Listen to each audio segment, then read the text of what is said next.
Hi, Matt here from Fitter, Confident You. Hope you're safe and well. And thanks for stopping by the Fitter, Confident universe. It's pretty cool here, I think you'll agree.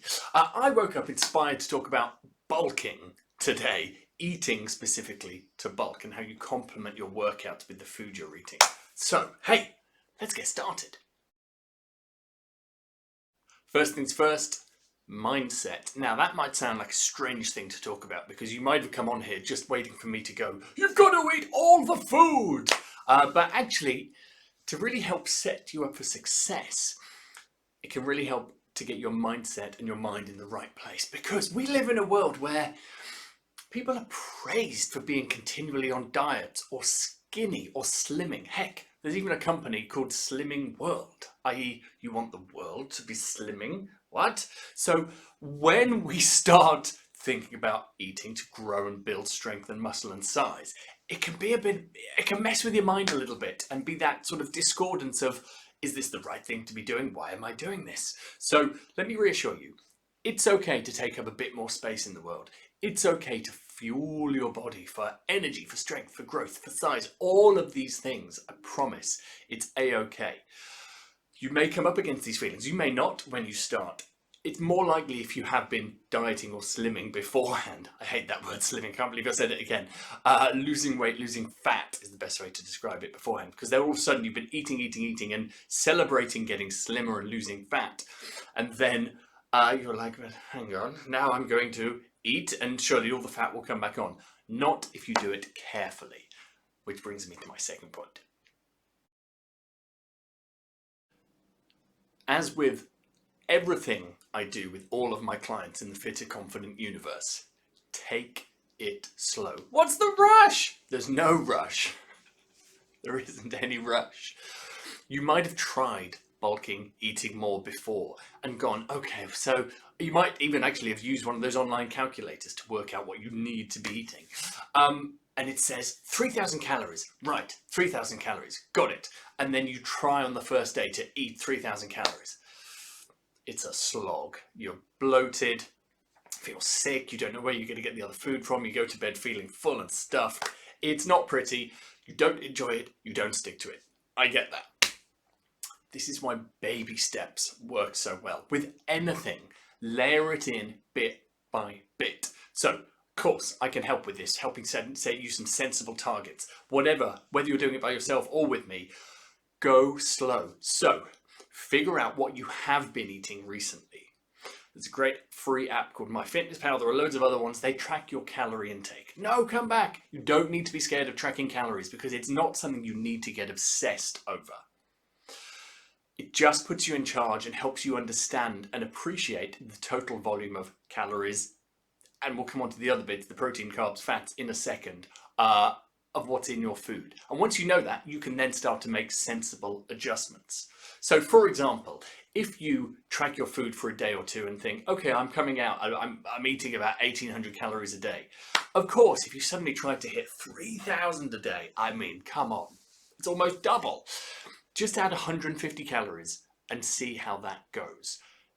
And stick with that for a week, 10 days, longer if need be, to get comfortable with eating that little bit extra. Mentally get comfortable as well as physically get comfortable with it. And then, once you're comfortable and that's working, increase it again, but only by another 150. There's no rush with this. Take your time and it will all make sense and fit into your days, your budget, and just your life at the same time as well. So take it super slow when you're increased calories.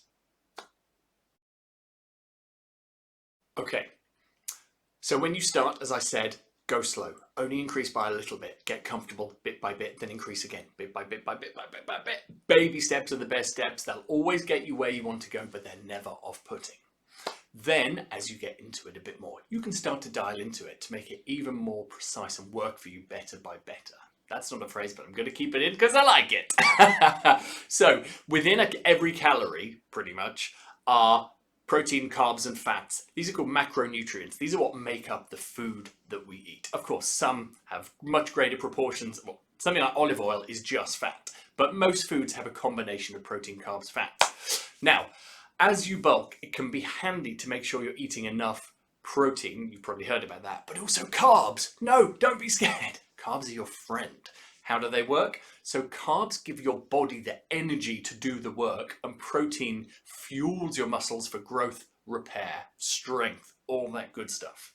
So you need, actually, and this may freak you out, high carbs, also high protein, even higher carbs to be honest, and low fat. Now, you do need fat content as well. It serves a huge number of purposes and roles in your body. But the issue with fat is that it doesn't actually directly contribute to muscle building and strength growing. So keeping your fat proportions down, ensure you can eat enough of the protein and carbs which do the actual work of helping you grow bigger and stronger and fueling your workouts. We can dive into this deeper if we're clients. Equally, like, I'm not trying to be a dick. MyFitnessPal or any of these food tracking apps will give you a sensible split if you do want to get into macros of protein, carbs, fats. But just like I said, don't be scared of carbs. They are your friend.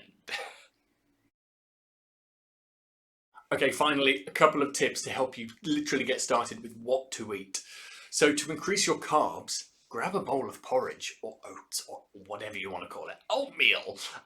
Mix it with water and honey, for example, or some milk or whatever you prefer to mix it with, but that will instantly. Oats are very high in carbs. There's even a bit of protein in them, but don't focus on that. Oats are very high in carbs, super easy to eat, good value, healthy, great for your heart as well, and lowering cholesterol, and super easy just to add in a snack bowl of protein, porridge when you get a sec during the day. Then also, maybe you're not eating enough protein. Now, I'm not here to push any kind of supplement agenda.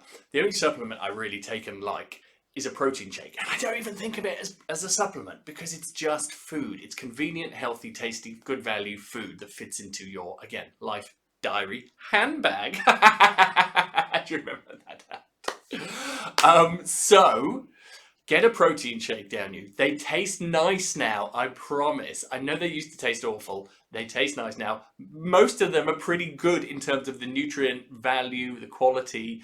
Give me a shout in the comments if you're not sure.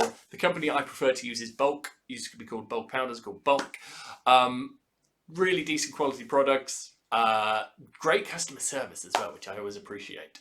But a protein shake is really handy to start the day so you're fueled correctly from the off. And also you can have one in the afternoon, handy for a snack. And there, if you go for the pure whey protein, and there's obviously vegan versions as well, so you don't have to have milk derivatives, they're about 130, 140 calories for a great amount of, say, 28, 29 grams of protein, which will fill you up, fuel your muscles, and get you on that road to bulking.